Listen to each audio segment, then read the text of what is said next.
Merci Saint-Esprit pour ta présence. Merci Saint-Esprit pour ta gloire. Maintenant, je veux réellement te remercier parce que toi, tu es Dieu. Et nous voulons te remettre ces instants entre tes saintes mains, Seigneur.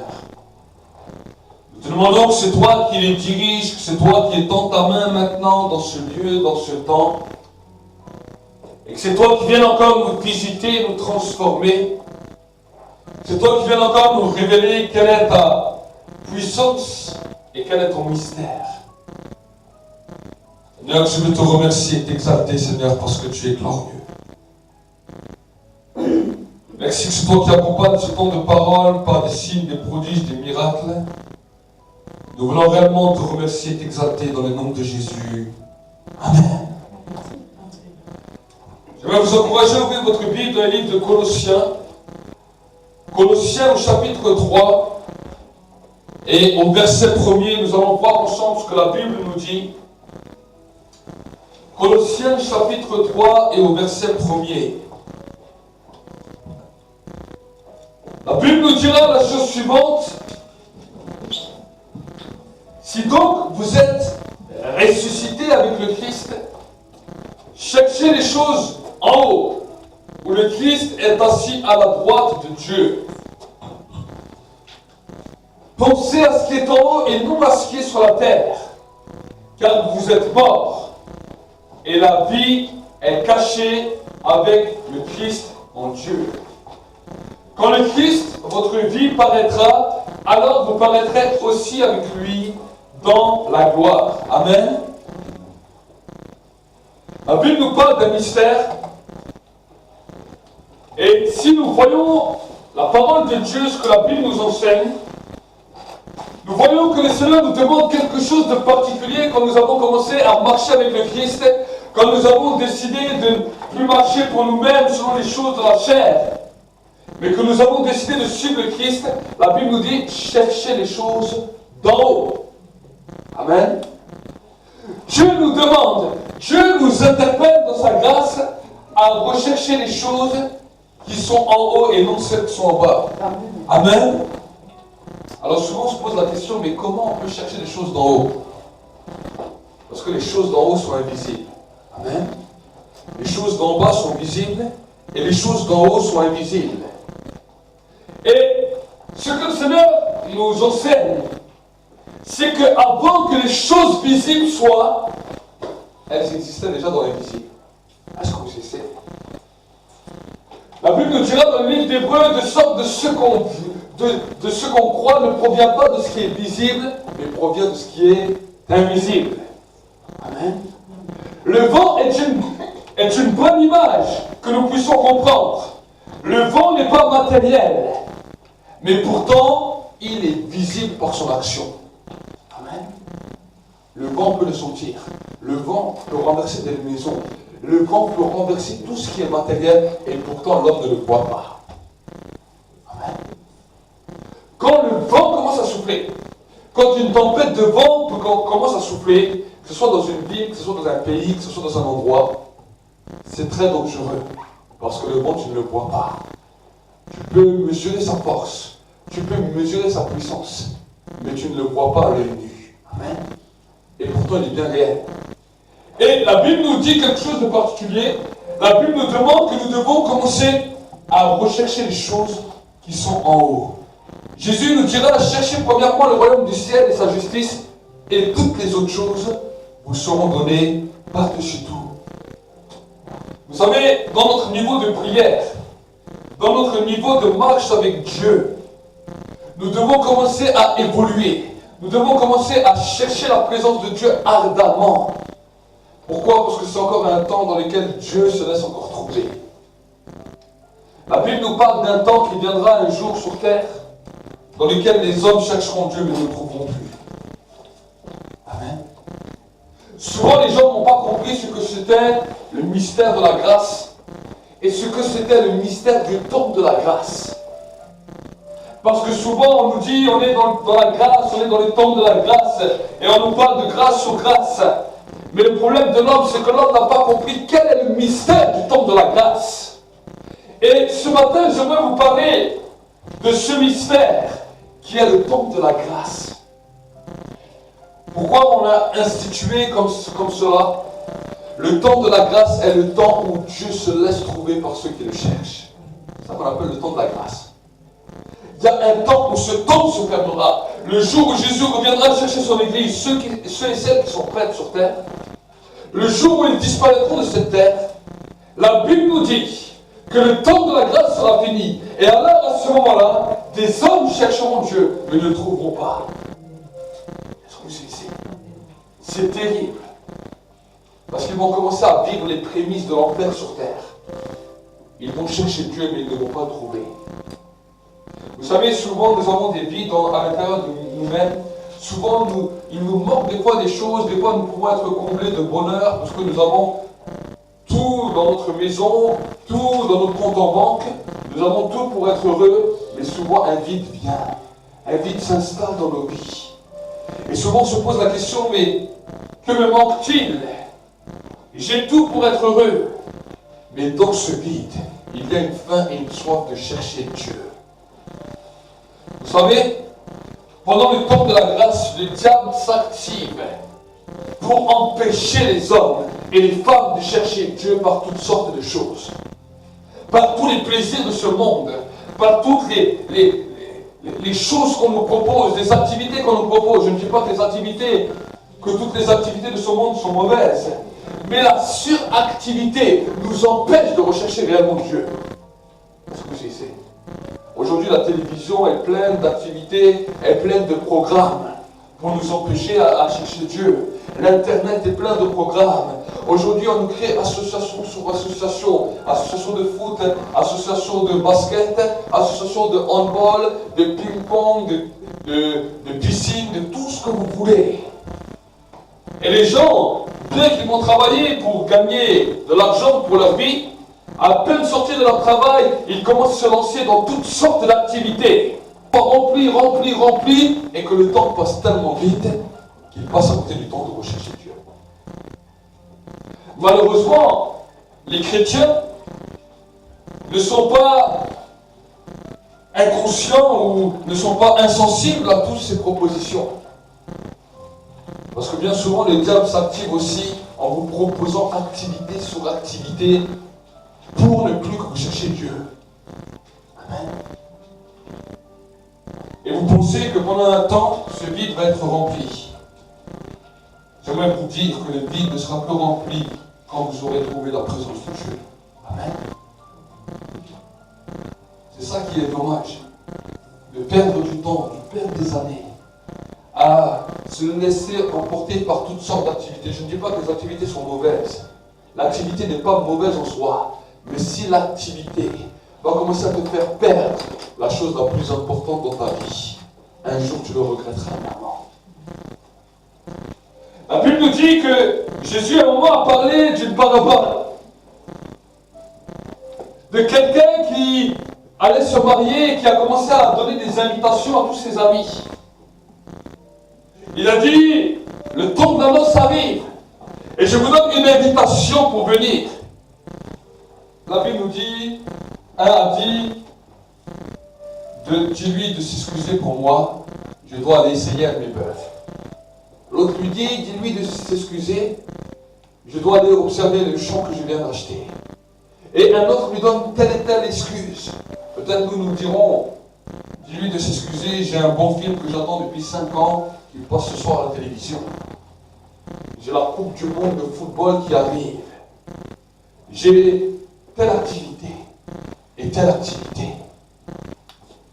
Et vous savez, l'ironie de cette histoire, c'est que celui qui allait se marier a dit, tous ceux qui n'étaient invités n'étaient pas dignes. Alors va inviter tous ceux et celles que tu trouveras dans la rue qui accepteront mon invitation. Amen. Parce que tous ceux qui n'étaient invités, ils avaient tous trouvé des autres excuses. Mes amis, dans le temps de notre recherche de Dieu, nous devons réellement comprendre la chose suivante, c'est que chercher Dieu est important dans notre vie. La Bible nous dit chercher Dieu pendant qu'il se trouve. Et si vous lirez toujours dans le livre de Colossiens, La Bible nous dit dans le livre de Colossiens 4, verset 5, conduisez-vous avec sagesse envers ceux du dehors et rachetez le temps. Amen. Nous avons besoin de commencer à pouvoir racheter le temps et à chercher les choses non qui sont seulement sur cette terre, mais les choses d'en haut. Et voyez ce qu'il nous dira. Dans le verset 2, il nous dit, pensez à ce qui est en haut et non à ce qui est sur la terre, car vous êtes morts et votre vie est cachée avec le Christ en Dieu.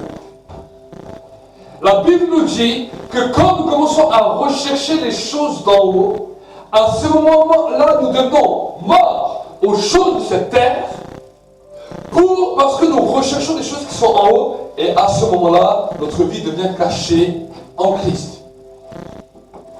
Amen. C'est comme si on a l'impression qu'on s'efface de ce monde.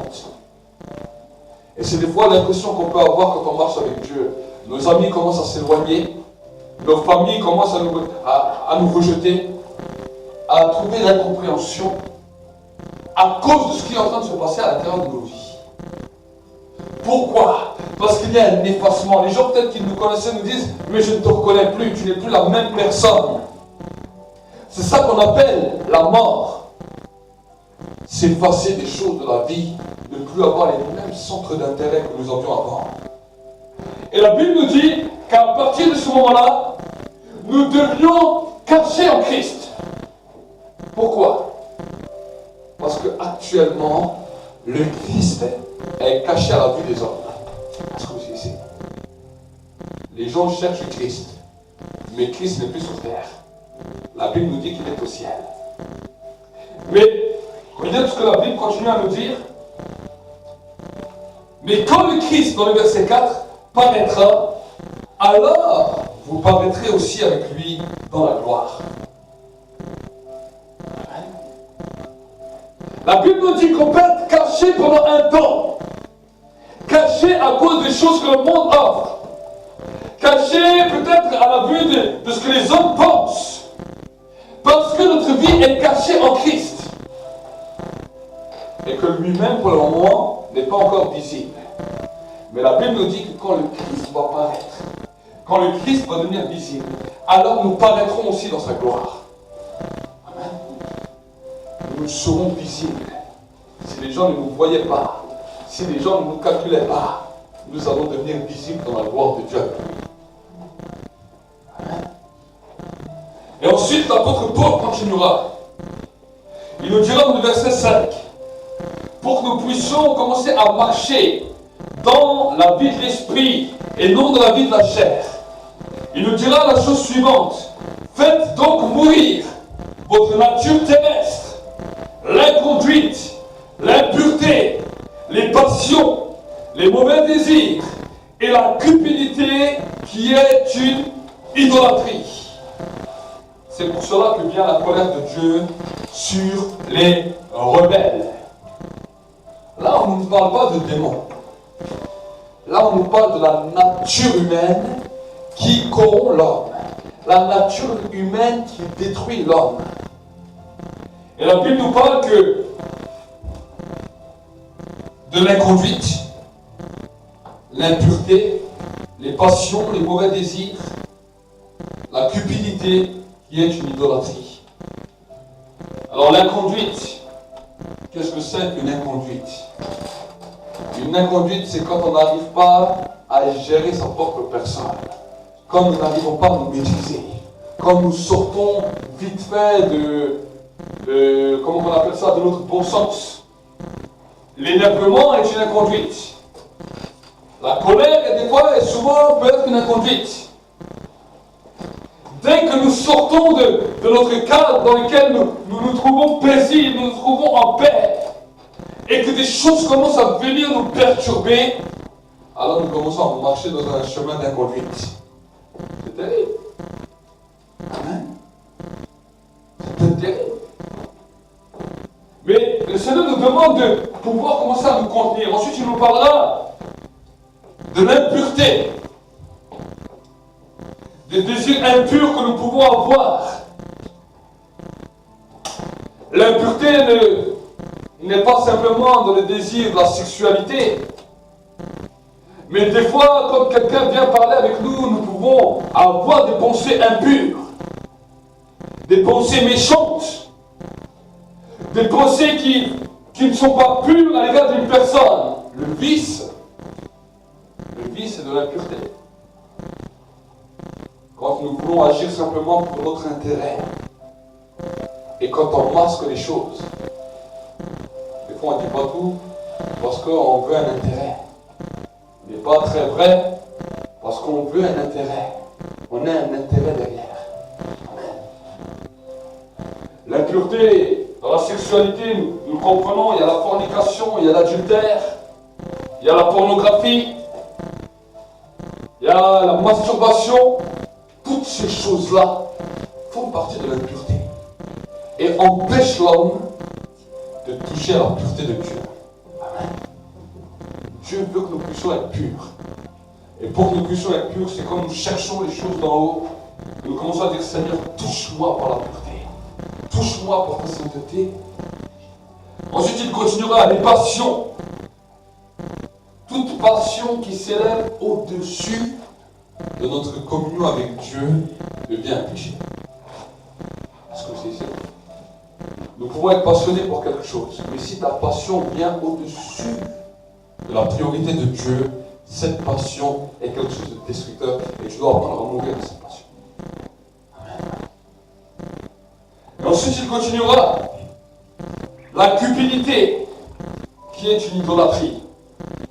Qu'est-ce que c'est une personne cupide? Une personne qui veut garder. On ne dit pas qu'il ne faut pas faire d'économie. Mais il y a des gens qui ne dépenseraient rien. Ils sont cupides. Tout leur argent doit être sur un compte. Leur argent doit être caché. Leur idole devient l'argent. La Bible nous dit que cela est une idolâtrie. Amen. Nous n'avons pas dit qu'il faut tout dépenser à tue-tête ou à tir à l'haricot. Mais il ne faut pas que la puissance de l'argent devienne une idolâtrie dans le vie. Amen. Et la Bible nous dit que tout cela vient du cœur de l'homme. Tout cela habite dans l'homme et c'est à cela que nous devons mourir. Si nous essayons de dire, je vais chasser le démon de la cupidité, sache que la cupidité habite dans l'homme. L'homme est idolâtre par nature. Et l'homme doit apprendre à adorer Dieu avant d'adorer le reste. Mais ensuite, l'apôtre Paul continuera. Il nous dira dans le verset 8, il nous dira d'abord dans le verset 7, vous marchiez ainsi autrefois lorsque vous viviez dans ces péchés. Mais maintenant, vous aussi, rejetez. Là, il ne nous parle pas d'apprendre à mourir. Là, il nous parle de rejeter. Quand il nous parle de rejet, il nous parle de confrontation. Quand il nous parle de confrontation, il nous parle de puissance démoniaque qui viennent maintenant pour s'accaparer de nos vies. Il nous donne les deux sens. Le premier sens, c'est apprendre à mourir à nous-mêmes parce que ça fait partie de notre propre nature, de notre propre personne. Mais maintenant, il ne nous parle pas d'apprendre à mourir, il nous parle de rejeter. Ça veut dire de prendre position. Ça veut dire de rejeter et de chasser. Autrement dit, de chasser des démons qui voudraient venir vous manipuler. Rejetez tout cela. La colère, l'animosité, la méchanceté, la calomnie, les paroles grossières qui sortiraient de votre bouche. Amen. C'est par là que les démons ont des droits. C'est par là que les démons viennent commencer à prendre des droits, malheureusement, sur la vie des hommes et des femmes. Et l'apôtre Paul, ce qu'on nous dira dans le livre de Colossiens, c'est d'apprendre à différencier ces deux caractéristiques. Ceux qui viennent de notre chair et ceux qui viennent des esprits démoniaques. Amen. La Bible nous parle de rejeter. Pourquoi? Parce que souvent, quand on se trouve dans des situations, la colère commence. La colère commence toujours petit. Vous avez l'impression qu'il y a une montée d'adrénaline qui monte en vous et qui commence à se saisir de vous.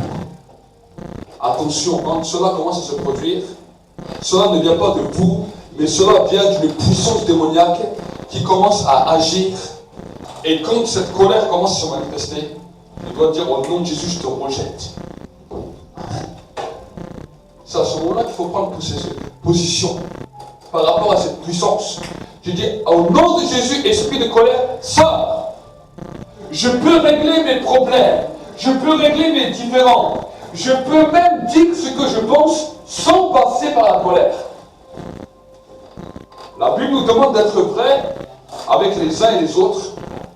Mais pour que nous puissions être vrais, je ne dois pas passer par un esprit démoniaque pour dire tout ce que je pense. Est-ce que vous y êtes? Parce que l'esprit démoniaque va rajouter des choses qui même toi-même risque de regretter. La colère nous amène toujours à dire des choses qu'on regrette. Et quand on a dit des choses qu'on regrette, il y a le poids de l'accusation qui vient, le poids de culpabilité qui vient pour nous détruire. Ensuite, il continuera. L'animosité. L'animosité, c'est quand tu commences à grincer des dents. C'est souvent arrivé. Les choses nous démangent, on commence à grincer des dents, on commence à sentir quelque chose qui commence à nous travailler, mais nous travailler d'une mauvaise manière. C'est ce qu'on appelle l'animosité. Les gens, des fois, se déchirent. Les gens sont prêts à se déchirer. La personne vient devant toi, au lieu de la regarder avec un regard plein d'amour, dans ton regard, tu as juste envie de la déchirer. Ça, c'est ce qu'on appelle l'animosité. Peu importe ce que les gens t'ont fait. Des fois, on sait que c'est difficile en fonction de ce que les gens t'ont fait. Mais l'animosité ne fait pas partie de la nature humaine. Mais l'animosité est une puissance démoniaque qui vient pour détruire l'homme. Amen. Donc quand tu commences à voir une personne et à sentir dans ton cœur, dans ta vie, que tu as envie de déchirer cette personne, que juste la haine sort pratiquement de tes yeux, va dans une pièce et dis au nom de Jésus, esprit d'animosité, je te refuse. Je peux régler mes conflits sans passer par toi. Amen. Et tout d'un coup, tu vas ressortir et tu vas voir que la personne, tu peux la garder normale, même si elle t'a fait du mal, et tu peux discuter avec cette personne normalement. Amen. C'est pas toujours facile, mais c'est un combat dans lequel nous devons travailler et nous devons arriver dans cette dimension. Ensuite, il nous parle de la méchanceté. De la méchanceté, de la calomnie et des paroles grossières. Et c'est là où quand on parle de paroles grossières, on parle de gros mots. Toutes les nations, tous les peuples ont des gros mots. En fonction de ce qu'on nous fait, bam, des mots, gros mots commencent à sortir. Et vous savez, c'est quand, au début, je n'ai pas compris, mais au début de ma conversion, avant que je me convertisse, je disais des gros mots toutes les 5 minutes. Toutes les 5 minutes, ma bouche était pleine de gros mots. Mais quand je me suis converti, quand j'ai eu l'expérience avec le Saint-Esprit et que j'ai commencé à parler d'autres langues et que j'ai commencé à vivre des choses avec Dieu, tout d'un coup, tous mes gros mots ont disparu de ma bouche. Et au début, je me suis posé la question, je me suis dit, ah, mais c'est merveilleux, tu marches avec Dieu, mon langage s'est changé d'un coup. Mais quand j'ai regardé à la lumière des paroles, j'ai compris que ce qui m'animait quand je disais des gros mots sur gros mots, quand je disais gros mots sur gros mots, en fait, c'était des puissances de ténèbres qui étaient derrière. Amen. C'était des démons qui se saisissaient de ma bouche pour dire des gros mots, des gros mots et des gros mots. Parce que chaque fois que je disais des gros mots, je me sentais sec. Et je disais les choses, mais des fois je ne sais même pas pourquoi je les disais, parce que je les disais à tout bout de champ. Ce sont des puissances des ténèbres qui veulent agir à travers vos bouches pour vous condamner. Pourquoi ils veulent agir à travers vos bouches? Pourquoi les démons veulent agir à travers vos bouches? La Bible nous dit, par tes paroles, tu seras justifié. Et par tes paroles, tu seras condamné. C'est pour cela que le monde des ténèbres veut se saisir de tes propres bouches, pour que quand un jour tu arrives devant Dieu, tes propres paroles t'accusent. Amen. Les Alsaciens sont aussi forts en ça. Ils ont des gros mots où carrément ils jurent, ils se condamnent, ils se damnent eux-mêmes, et ils demandent à Dieu de les jeter en enfer directement. Ils ont un jurement en alsacien qu'ils disent toutes les 10 minutes. C'est terrible. Et tous les pays du monde, tous les peuples du monde ont des jurons, ont des gros mots. Pourquoi? Parce que le diable a voulu créer une ADN dans l'être humain que ses propres paroles vont le condamner. Parce qu'il a entendu la loi de Dieu, qui dira dans le livre de Lévitique, Deutéronome, par tes paroles, tu seras justifié, et par tes paroles, tu seras condamné. Amen. Donc la Bible nous demande de commencer à entrer dans cette dimension. Ensuite, il nous dira la chose suivante. Regardez ce qu'il nous dira. Toujours dans la même dimension. Ne mentez pas les uns les autres. Vous qui avez dépouillé la vieille nature avec ses pratiques. Le mensonge fait partie d'une œuvre démoniaque. Pourquoi? Parce que la Bible nous dit que le diable est appelé le père du mensonge. Et vous savez, souvent, chaque fois avant que nous devons mentir, il y a comme un combat qui se passe dans notre tête. On analyse la situation. Et dans cette analyse de la situation, on a toujours deux choix. Soit le choix de dire la vérité, mais cette vérité peut nous faire mal en fonction de la situation. Si on a fait une bêtise et qu'on doit dire la vérité, on sait qu'en disant la vérité, il y aura une conséquence. Ou soit prendre le chemin de la facilité qui dit, mais si tu dis ça, personne ne le saura et tu peux passer. Souvent, on a ces deux confrontations dans nos pensées. Mais j'aimerais vous dire que dans cette confrontation, la pensée qui va te pousser à donner le mensonge est une influence démoniaque. Est-ce que vous savez? Est une influence démoniaque pour t'amener dans une destruction. Pourquoi? Parce que quand nous commençons à pratiquer le mensonge, alors nous ne pouvons plus dire que Dieu est notre Père. Mais nous allons vers le Père du mensonge qu'on appelle Satan. La Bible nous dit que Satan est appelé le père du mensonge. Amen. Le roi des menteurs. Et nous-mêmes, en pratiquant le mensonge, en pratiquant ce mensonge, nous définissons notre camp. C'est terrible. Quand tu pratiques un mensonge, tu définis ton camp.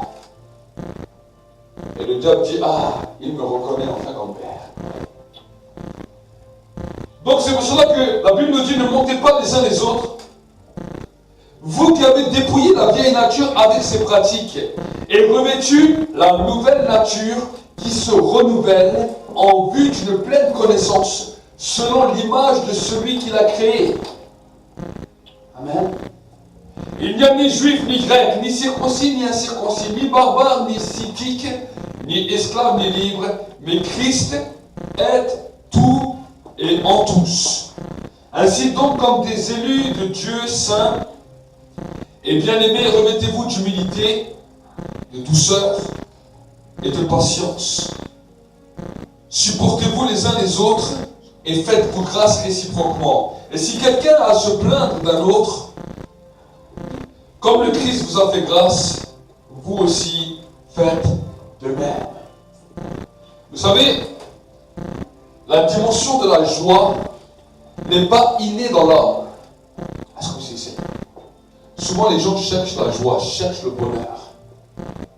Mais souvent le matin quand tu te lèves, tu as beau faire toutes les choses que tu veux, peut-être préparer le meilleur des petits déjeuners que tu veux, peut-être faire la plus belle des douches que tu veux, tu es resté 3 heures sous une douche bien chaude, ça t'a fait du bien, les cheveux sont dressés, tu as mis du gel, tu as mis du lac, tu as mis de la crème, tu as mis tout ce que tu veux, un maquillage, tout ce que tu veux. Le miroir te dit que tu es beau, que tu es belle, mais malgré cela, tu descends en tirant la tête. Tu sors de cet endroit en tirant la tête. Le miroir t'a parlé, tu n'as pas écouté le miroir. La douche a dit, j'aime te faire du bien sur ton corps, parce que je vais te rendre heureux. Toi, tu sors de ta douche, tu es toujours malheureux. Le petit déjeuner est là. Ton petit déjeuner te dit, je vais te faire un bonheur. Je vais réjouir tes émotions de ton ventre. Malgré cela, tu es toujours malheureux. Pourquoi? Parce que l'émotion de la joie, tu dois t'en revêtir. Est-ce que vous savez? La joie est quelque chose dans lequel tu dois t'en revêtir. Et quand le diable vient et te dit, aujourd'hui tu es malheureux, tu lui dis, aujourd'hui je suis joyeux. Amen. Est-ce que vous n'avez jamais essayé quand vous êtes chez vous à la maison, au lieu de tirer la tête, au lieu de regarder vers le sol et dire, ah, quelle journée mauvaise, quand tout a l'impression d'aller mal, tu fais un sourire et tu dis, quelle belle journée. vous allez voir que juste simplement de faire des gestes comme ça va produire un combat dans votre vie, mais ça va amener un changement. Amen. Je me suis des fois entraîné à sourire quand la vie ne permettait pas que le sourire soit là. Amen. Quand des fois j'étais moi-même découragé, désespéré, j'ai commencé à sourire et me dire, aujourd'hui c'est une journée qui va être meilleure que celle d'hier. Et même si des fois dans la journée tout allait de travers, j'ai décidé de me dire, cette journée sera meilleure que celle de hier et je vais sourire cette journée. Amen. Nous avons besoin de comprendre cela parce que nous avons besoin de nous revêtir de la joie. Jésus a dit que votre joie se trouve parce que votre nom est inscrit dans le livre de vie. Amen. Donc si le matin tu te lèves dégoûté, dis-toi, Seigneur, aujourd'hui je suis dans la joie parce que mon nom est inscrit dans le livre de vie. Aujourd'hui je n'ai pas à me dire que je vais vivre sous un joug ou sous une oppression. Parce que la Bible nous dit, aujourd'hui c'est la journée que le Seigneur a faite, qu'elle soit pour nous un sujet de joie. Amen. Nous avons besoin d'entrer dans cette dimension dans laquelle la journée devienne pour nous un sujet de joie parce que c'est Jésus qui a fait la journée. S'il te plaît, tu t'arrêtes maintenant. Tu t'arrêtes. Amen. Nous avons besoin de voir que la journée soit une journée de joie. Une journée que le Seigneur a faite. Qui c'est qui a créé la journée? C'est l'homme ou c'est Dieu? C'est Dieu qui a créé la journée. C'est Dieu qui t'a renouvelé le souffle de vie. Donc pourquoi cette journée serait malheureuse? Pourquoi cette journée serait pleine d'embûches? Pourquoi cette journée serait un calvaire? La Bible nous dit que la vie vaut la peine d'être vécue. Amen. Et quand nous regardons la vie autour de nous, la vie est belle. Mais c'est les hommes qui tordent la vie, c'est les hommes qui se rendent malades dans la vie, parce que les hommes n'ont pas compris le sens même de la vie. Amen. Quand tu commences à comprendre le sens même de la vie, le raisonnement intérieur que tu avais commence à changer. Nous avons besoin de comprendre cela pour que nous puissions avancer. Et l'apôtre Paul nous dira, regardez ce qu'il nous dira, revêtez-vous d'ardente compassion, de bonté, d'humilité, de douceur et de patience. Il te dit à toi de te revêtir de cela. Amen.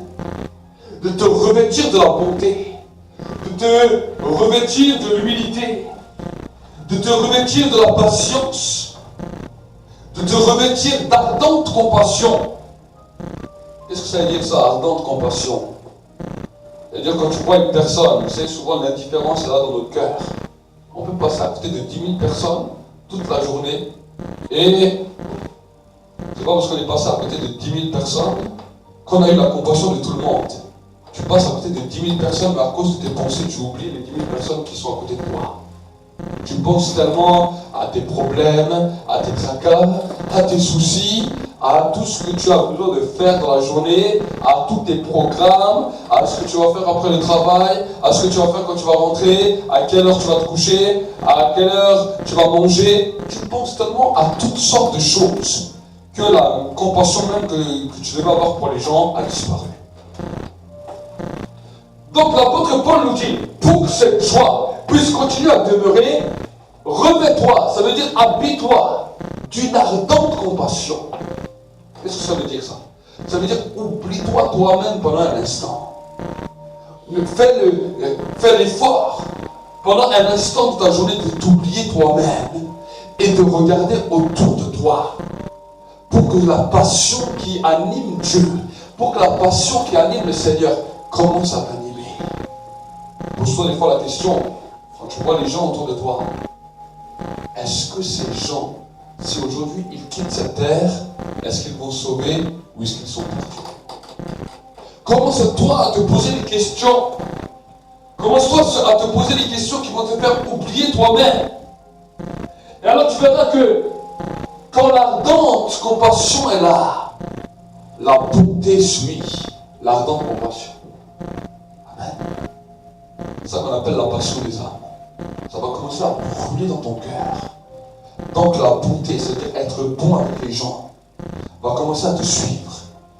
Tu vas faire les choses pour les gens, pas simplement pour calmer ta conscience sous un motif religieux, mais tu vas les faire à cause de l'ardente compassion que tu as pour eux. L'humilité, la douceur, la patience. Regardez ce qu'il nous dira encore dans le verset 13. Supportez-vous les uns les autres et faites-vous grâce réciproquement. Et si quelqu'un a à se plaindre de l'autre, comme le Christ vous a fait grâce, vous aussi faites de même. Ça veut dire quoi? Souvent on peut se plaindre parce qu'on vit un mauvais traitement d'une personne ou d'un autre. La Bible nous dit, comme le Christ vous fait grâce, faites de même. Amen. Faites de même. Et par-dessus tout, il nous dit, revêtez-vous de l'amour qui est le lien de la perfection. Que la paix du Christ à laquelle vous avez été appelés pour former un seul corps règne dans vos cœurs et soyez reconnaissants. Que la parole du Christ habite en vous avec sa richesse. Instruisez-vous et avertissez-vous réciproquement en toute sagesse par des psaumes, par des hymnes, par des cantiques spirituels, sous l'inspiration de la grâce. Chantez à Dieu de tout votre cœur. Quoi que vous fassiez en parole ou en œuvre, faites tout au nom du Seigneur Jésus, en rendant grâce par lui à Dieu le Père. Amen. La Bible nous dit que chaque fois que nous louons Dieu, que nous adorons Dieu, comme nous avons fait avant, nous avons pris un temps où nous avons loué Dieu, adoré Dieu, chanté Dieu de tout notre cœur, la Bible nous dit que ça c'est une instruction pour nos vies. C'est une instruction pour nos âmes. C'est une instruction pour nos cœurs. Et que quand nous faisons ça, la Bible nous dit, regardez ce que la Bible nous dit, instruisez-vous et avertissez-vous réciproquement en toute sagesse. On s'instruit et on s'avertit réciproquement par des psaumes, par des hymnes, par des cantiques spirituels, sous l'inspiration de la grâce. Chantez à Dieu de tout votre cœur. Amen. Le Saint-Esprit permet que nous puissions entrer dans cette dimension à cause de l'inspiration de la grâce. Amen. Là, on ne nous parle pas simplement d'un temps de la grâce, on nous parle d'une inspiration de la grâce. Amen. C'est quoi l'inspiration de la grâce? C'est connaître le mystère de la grâce. Pourquoi le temps de la grâce est encore ouvert?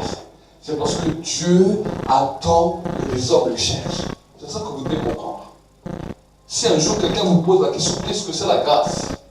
Tu peux lui dire, la grâce, c'est le temps que Dieu a permis pour tous les êtres humains de la terre, pour que ceux qui le cherchent le trouvent. C'est ça qu'on appelle la grâce. Amen. Mais il y aura un temps où ce temps s'arrêtera. Ce qu'on appelle la fin des temps de la grâce. Le jour où Jésus revient chercher son Église, ce temps ne sera plus là sur cette terre. Et alors à ce moment-là, tout d'un coup, le diable travaillera d'une autre manière dans la vie des gens. Il dira, mais tu es malheureux. Toutes les passions que tu avais n'ont pas pu te combler. Cherche Dieu. Lui-même dira aux gens de chercher Dieu, parce qu'il saura que le temps de recherche de Dieu est fini. Et il saura que les gens n'y arriveront plus. Et que les gens seront en terreur, parce qu'ils n'arriveront plus à chercher Dieu. Aujourd'hui, il les empêche. Il empêche les gens de chercher Dieu. Il empêche même les chrétiens de chercher Dieu. Parce qu'il sait que s'ils le cherchent, ils vont le trouver. Donc aujourd'hui, il s'active pour empêcher les gens par toutes sortes de choses à chercher Dieu. Mais quand Jésus sera venu sur terre, quand Jésus aura enlevé les siens, aura enlevé l'Église, pendant les 7 ans qui suivront sur terre, avant le fin de l'Armageddon, avant la fin du monde, je vais vous dire qu'il poussera les gens à chercher Dieu, mais les gens ne le trouveront plus. Amen. Il y aura des jeunes gens, la Bible nous parle de jeunes gens, de jeunes filles, de jeunes hommes, de personnes plus âgées, qui chercheront Dieu ardemment, mais ne le trouveront plus. Amen. Et c'est pour cela que pendant ce temps de grâce, j'aimerais vraiment t'encourager, mon frère, ma soeur, à ne pas passer à côté de ce temps. Dieu te laisse un temps. On ne sait pas combien de temps ce temps sera encore là. Peut-être demain, ce temps sera fini. Peut-être Jésus revient demain. Mais pour d'autres, Jésus ne revient peut-être pas demain, mais il revient peut-être plus tard. Et peut-être d'autres personnes vont partir demain. On ne sait pas combien de temps, les gens ne savent pas combien de temps ils restent sur terre. Il y a certaines personnes qui partent peut-être demain, dans un mois, dans 2 mois. Mais peut-être que tu seras passé à côté du temps où tu aurais pu rechercher Dieu, où tu aurais pu être dans sa présence, où tu aurais pu arracher les choses qui sont en haut, prendre les choses qui sont d'en haut. Vous savez, quand on commence à prendre les choses qui sont d'en haut, toutes les choses commencent à changer. Amen. La joie commence à descendre, la paix commence à remplir ta vie, la paix commence à remplir ton cœur, l'amour de Dieu commence à inonder ton âme. Des nouvelles émotions, des nouveaux sentiments, un nouveau but, un nouveau sens. L'apôtre Paul pourra dire à un moment, quand je regarde les choses de la terre, les choses de la terre commencent à pâlir, commencent à changer d'éclat. Le goût des choses de la terre commence à changer. Parce que j'ai goûté aux choses d'en haut. Amen. Amen. Apprenez à goûter aux choses d'en haut. Et vous allez voir que quand vous commencez à goûter dans vos maisons aux choses d'en haut, ça sera moins difficile de venir à l'église. Amen. Des fois, nous sommes tellement préoccupés dans la semaine, à droite, à gauche, à toutes sortes de choses. Nous n'avons même pas réussi à prendre du temps. Et ensuite, quand on est venu encore à l'église, c'est encore plus difficile. Se lever un dimanche matin, c'est difficile. Je me lève déjà toute la semaine. Pourquoi pas dormir un petit peu le dimanche? Et toutes sortes de questions. Pourquoi? Pourquoi les gens pensent comme ça? Les gens pensent comme ça parce que dans leur semaine, ils cherchent les choses d'en bas et non les choses en haut. Amen. Amen. Peu importe, après, tu as tout le dimanche après-midi si tu veux dormir. Amen. Mais pour ma part, j'ai compris.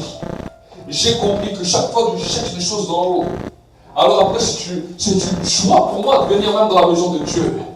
Parce que je dis, je vais grandir dans une nouvelle dimension, dans un nouveau temps, dans une nouvelle saison, à cause des choses d'en haut. Amen. Et je me réjouis. Et c'est pour moi une réjouissance. Parce que je vais aller plus loin avec Dieu. Amen. Le psalmiste David disait, je désire habiter éternellement dans la maison de l'Éternel jusqu'à la fin de mes jours. Amen. C'était un de ses désirs. Et vous savez quoi? En plus, à l'époque, du temps du roi David, le temple n'était pas encore construit. Pour aller dans la maison de Dieu, il devait aller sous une tente, par tous les temps. Qu'il faisait beau, qu'il faisait froid, ils étaient sous une tente. Mais la Bible nous dit que le psalmiste David n'a pas regardé à l'apparence, parce qu'il était tellement motivé que lui-même voulait construire le temple à Dieu. Mais Dieu a dit non, toi tu étais un homme de guerre, tu ne pourras pas construire toi-même le temple, mais ton fils qui te succédera, Salomon, lui construira le temple. David n'a jamais vu le temple de l'Éternel construit, mais juste la tente lui suffisait. Amen. Nous avons des fois des beaux bâtiments, nous avons du chauffage, nous avons toutes sortes de choses. Et encore bien des fois, quand avec tout ce confort, on se trouve souvent des excuses, on se trouve des raisonnements, alors que dans certains pays, des hommes, des femmes, ils font des kilomètres dans la jungle, dans la savane, pour venir à une réunion. Donc c'est cela que nous devons comprendre. Aspirons aux choses d'en haut. Je ne dis pas que vous n'avez pas le droit d'avoir des hobbies ou des passions, ce n'est pas ce que j'ai dit. Mais je dis, savez faire la part des choses. Si tu as passé du temps avec Dieu, si tu as recherché Dieu dans les choses d'en haut, alors après tu peux faire des activités. Mais si les activités te mangent tout ton temps et que tu n'arrives plus à chercher les choses d'en haut, alors là ça devient un danger. Parce que ces activités peuvent te faire passer à côté du but que tu t'étais destiné d'avoir. Donc nous allons prier pendant ce temps.